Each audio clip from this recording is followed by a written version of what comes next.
Awaqib jam'u aqiba, c'est la finalité, la fin. C'est-à-dire à la fin, celui qui craint Allah, à la fin, on fera ses éloges.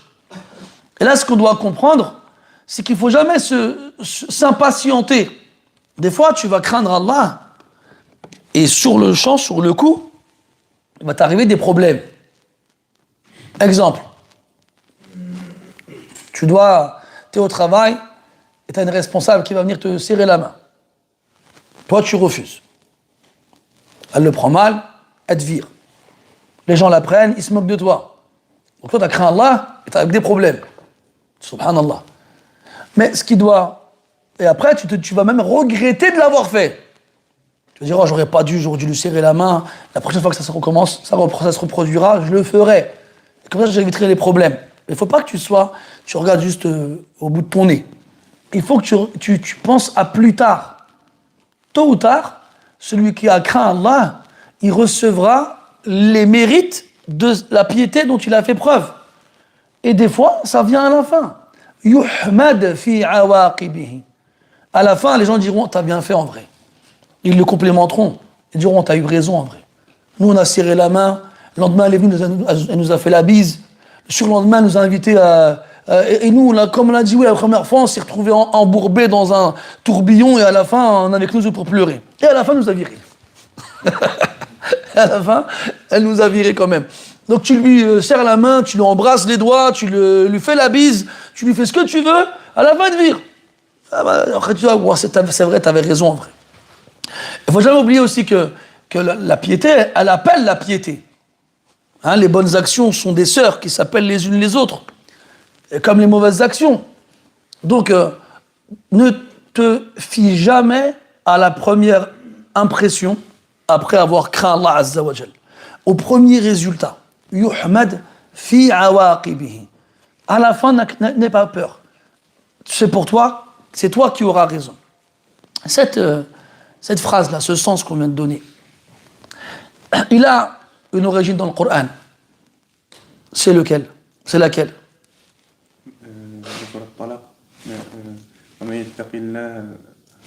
Hein? Non, c'est pas ça. Non, c'est pas ça. Ah, Ilyas? Ahsant. Wal-aqibatu lil-muttaqin. Ou wal-aqibatu lit-taqwa. On a les deux dans le verset. Al-aqiba.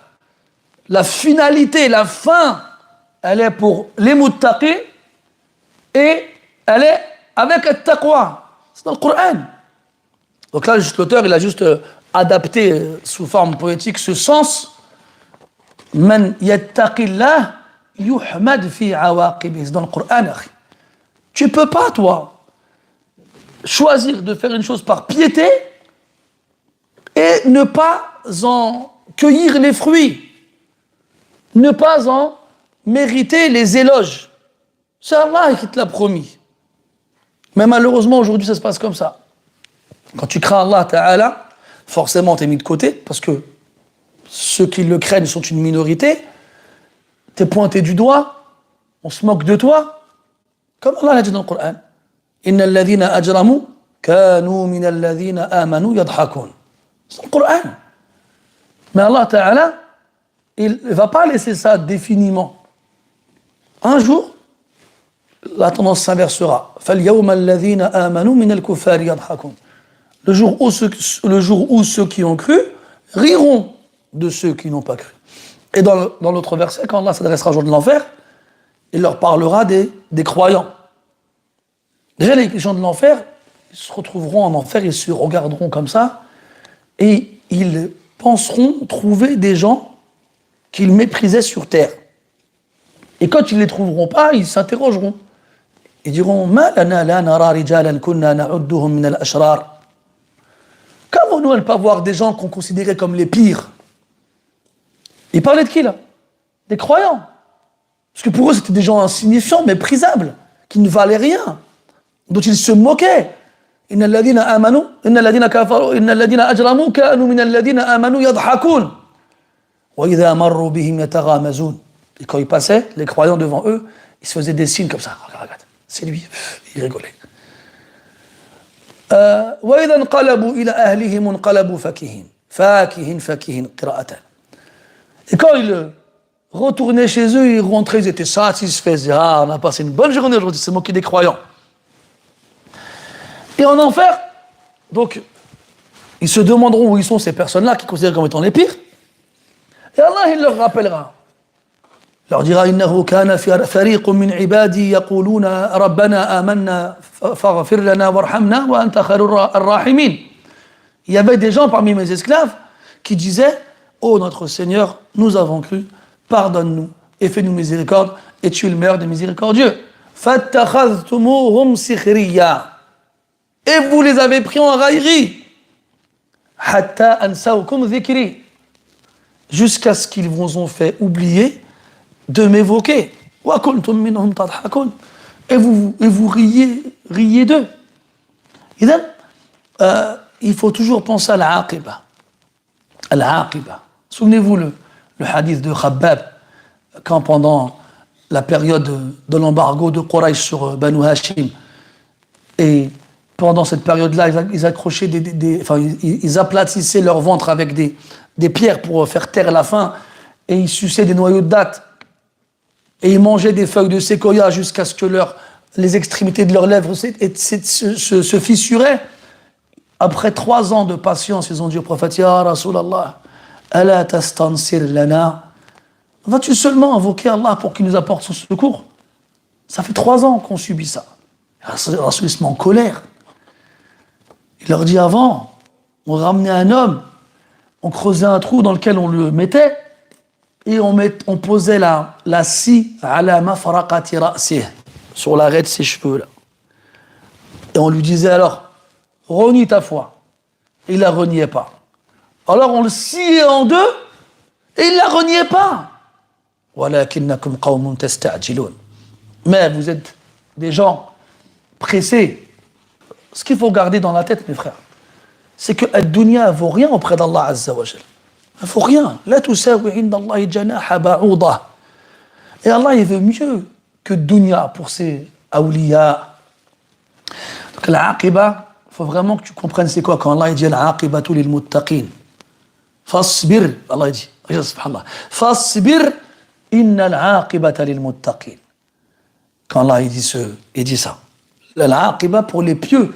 Et avant de dire ça, il dit fasbir, endure, supporte, patiente, et sache que la bonne fin sera pour toi. Tu mourras, comme Allah dit, radiyatan mardiya, satisfait, agréé, et dans ta tombe, tu seras honoré. Avant même que tu ne sois enterré, ton âme, on connaît le hadith de Al-Bara ibn Azib radiyallahu anhu, t'es honoré à partir du moment où ton âme quitte ton corps. C'est une succession d'honneurs qui ne s'arrêteront jamais. Comment Allah, il honore ses serviteurs pieux. Les anges, ils récupèrent ton âme après que l'ange de la mort les fait sortir de ton corps et ils s'élèvent avec dans le ciel. Et avant cela, ils la mettent dans des draps du paradis et ils la parfument avec des parfums du paradis et ils s'élèvent. Et chaque fois que des anges ils voient l'âme passer, ils s'étonnent. Quelle est cette âme pure? Et là, on leur répond Foulan ibn Foulan, un tel, fils d'un tel.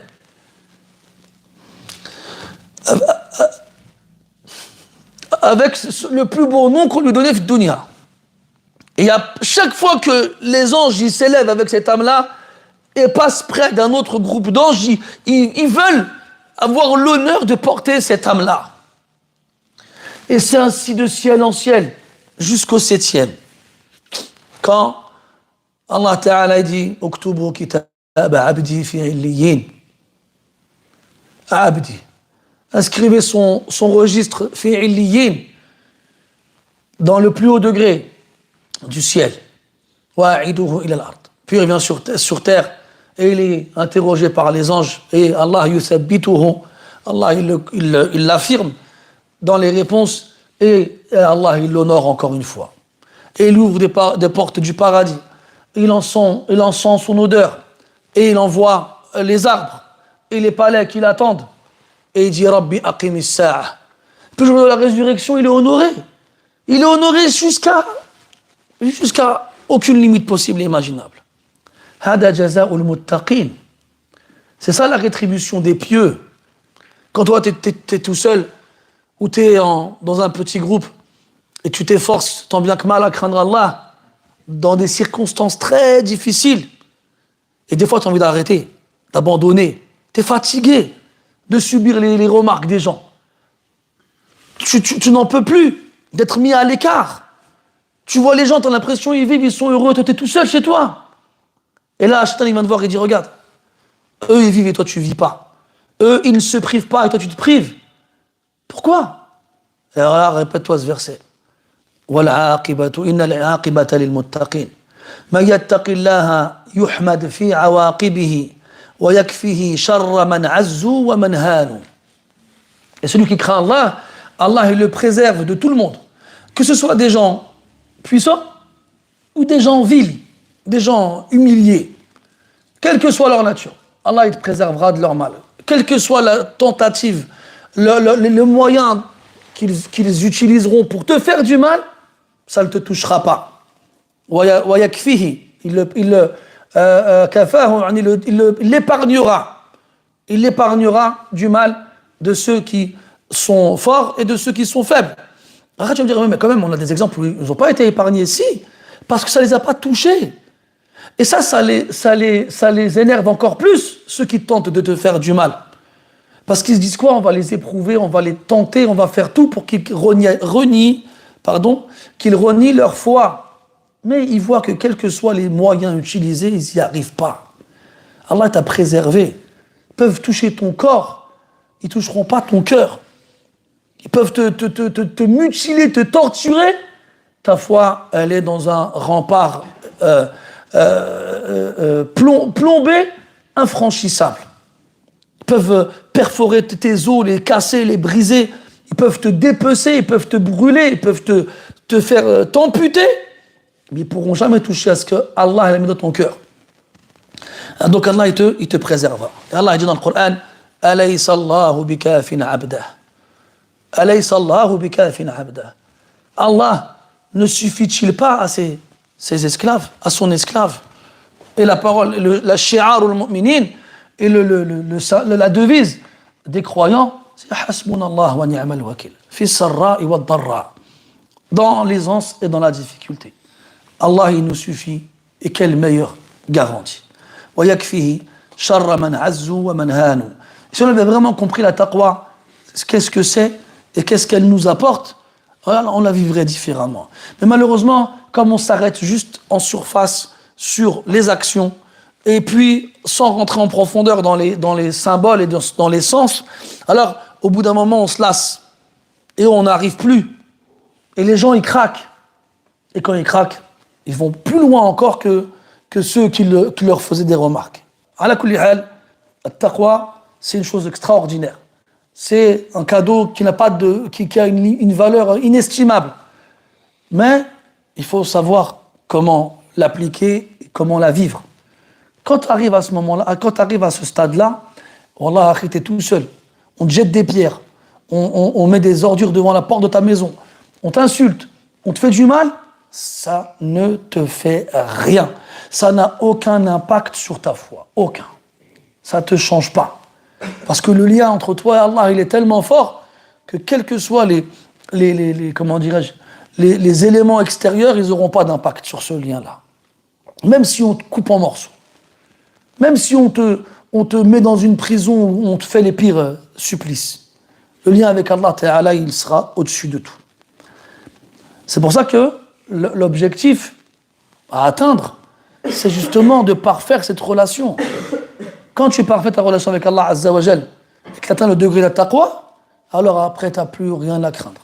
Quoi qu'il t'arrive, ça ne te touchera pas. Tu seras préservé du mal de ceux qui te veulent du mal, même s'ils te font du mal. Ça ne veut pas dire que tu seras préservé du mal en question, parce qu'on a dit que tu seras éprouvé. Walakin, ce mal-là n'aura pas d'impact sur toi.